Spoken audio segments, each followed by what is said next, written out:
Hi you guys, Sarah and Chelsea here from HFI. Sorry we're a couple minutes late. We just wanted to give an update tonight on what is going on with the vaccine exemption form issue. There has been a lot of parents posting about their experiences and what's going on with trying to enroll their kiddos in school. And there's, of course, again this year, another problem. There's a huge problem with this whole issue. So instead of trying to tell each individual parent what's going on, we thought we would just do a video and give you guys an update. So first, we wanted to start off just by saying that a little disclaimer, we are not attorneys. We do not have law licenses. As much as we would want one. Yes. So anything we are telling you guys is just purely informational, just exercising free speech, one citizen to another. This is not to be construed in any way as legal advice, just information that we have learned through our own research and experiences and talking to a lot of parents. So that's our little disclaimer on that. Okay, so we're not going to go into a full explanation on what happened with the bill. Misty and I made another video, which is actually still being cut and edited. We will be posting that on our page and our website and our YouTube channel so that anybody who needs the backstory on what happened this session with the bill, we will post the link for that.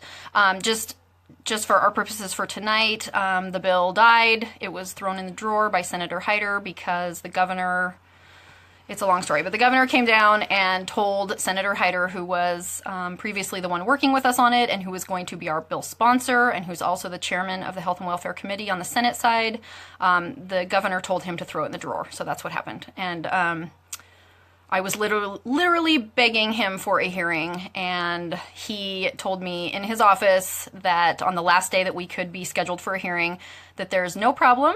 Parents should just be able to submit their form as it's stated in the code, and that there's no problem. So, and he also told me that if any parents are having a problem, to have them call him and that he would help them. So a couple days ago, I posted on Facebook his phone number, and I can do so again, or you can private message me, and I can give you his phone number if you'd like it, because he said he would help parents, because he really believes there's not a problem. So there's that. So anyway, that is what happened with the bill, and again, if you want more information, we will post that other video with the full timeline. Okay, so what's going on right now is a lot of people are trying to enroll kids for school for next year. The enrollment happens right now in the spring, and so there's a ton of people that are trying to do that right now. Myself included. Yes, many of us, yes, included. We're hearing from a lot of different parents all different things they're being told. The schools are saying still that nothing less than the Idaho immunization form, which we have a copy of here, nothing less than that will suffice, and that that is what is required to enroll kids in Idaho schools, and that is completely false. The law is very clear. We've read you guys the statute 100 times. Idaho Code 394802 Section 2 very clearly states that all of that is required is a statement by the parent stating their objection, and that's it. Just for clarification, I think there's some confusion. We have the code, which is what I just referenced, and then there is an IDAPA rule.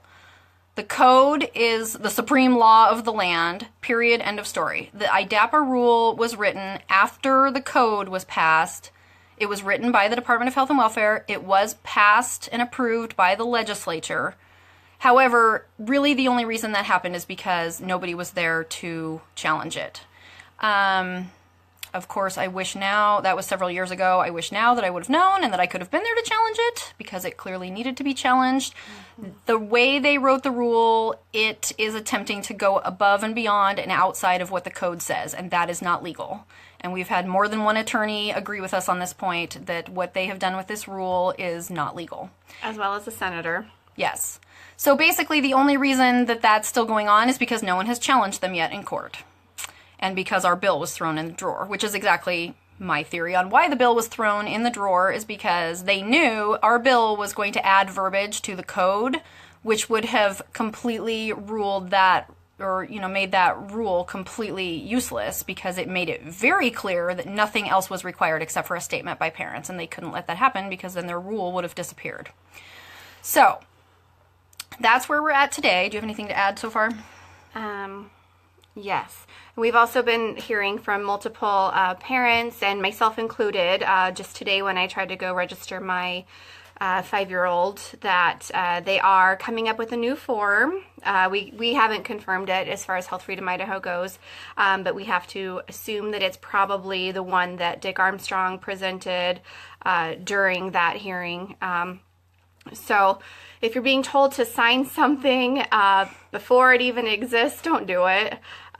We don't know if it's going to come about, and just again as a reminder that whatever form, an alternative form they create, is still violates the statute as it's written. There shouldn't be a form. Absolutely. Yeah, the code is very clear. All that's required is a parent statement. It does not say it has to be on any type of form from the state. So even if they come out with that new one that they showed in that Senate hearing, I'm surprised they're even doing that, because it's still very clearly outside the law. So it's really pointless. And it, to me, looks like the same form. It asks for the same incriminating information. There's nothing better about it. It became 1 page instead of 2, but it's still a violation of your privacy. And you're still admitting basically that you're putting your child and other children at risk too. So whatever form you sign, it's just not a good one. Yeah. Oh, next up, we kind of wanted to talk about where to go from here. As far as legislation, obviously the session is now over, and there's nothing we can do on that path until next legislative session, which starts in January. And if this is still going on at that time, Health Freedom Idaho will have another bill that we bring forward. But in the meantime, everybody's trying to get their kids enrolled, and we all have this problem. So we are going to start going forward with some legal action. That's basically what we have left at our disposal, because the legislation attempt failed. And so anyway, so here we are. And you guys can also still be emailing. Just because they're not in session doesn't mean that you shouldn't be reaching out to your representatives as well.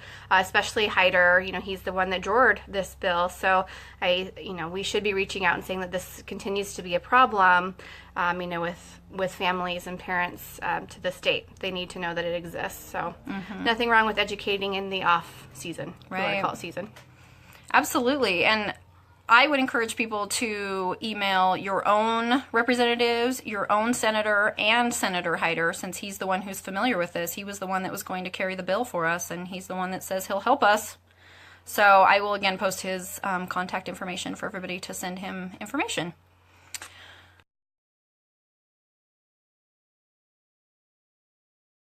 I have one here that actually is Sarah's verbiage.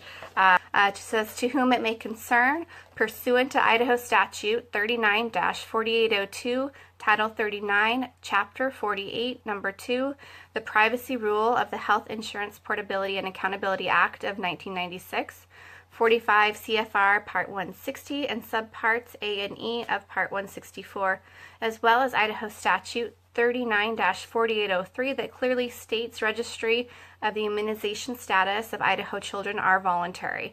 I invoke my right to be exempt from the vaccine reporting requirements of the state of Idaho on the basis of personal and family reasons in regard to and on behalf of my minor child. And then you fill in your child. And then you want to sign it and date it. And technically that's all they need. Technically you can sign it on a napkin.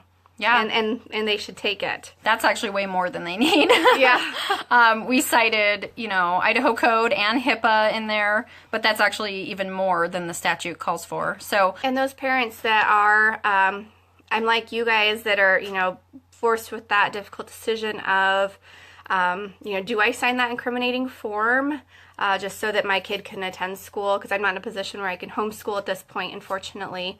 But I have, ideas and tips. I don't know if you guys can see this, but I have literally butchered like every little part of the form. Part of this. So I basically put what I would have put on my exemption form onto this Department of Health and Welfare form. And I was sure to write on here, like one of them is very top of the page is this form. Page 1 and 2 is unlawful as it violates Idaho Statute 39-4802. So I list that out. I write that HIPAA and Idaho Statute 39-4803 give me the right to not disclose confidential medical information, vaccine status. So even the boxes that I check, I know that at the very back of the form, we were going to write signed under protest and duress.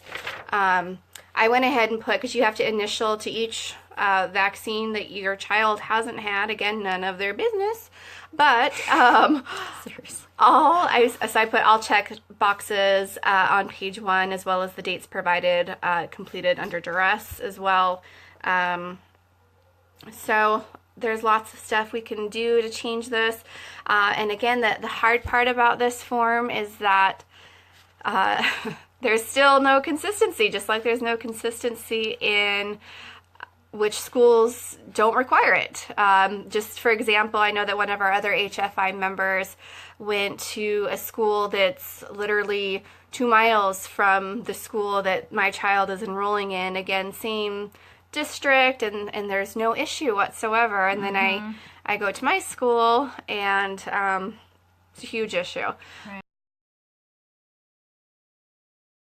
Is, it would be wise of you to document any transactions that you have with the school nurses or the whoever it is that you're talking to, whether it's the principal, whoever it is, and whether that's through, if you can do all your writing via email or something, just so it's documented, or if you're able to do some sort of voice recording, that's acceptable too. But either way, you're going to want it documented.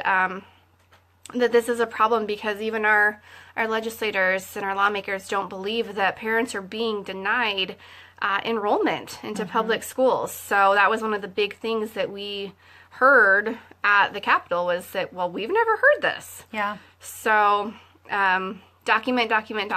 Yeah, anything you can get through emails or in writing would be amazingly helpful. Absolutely.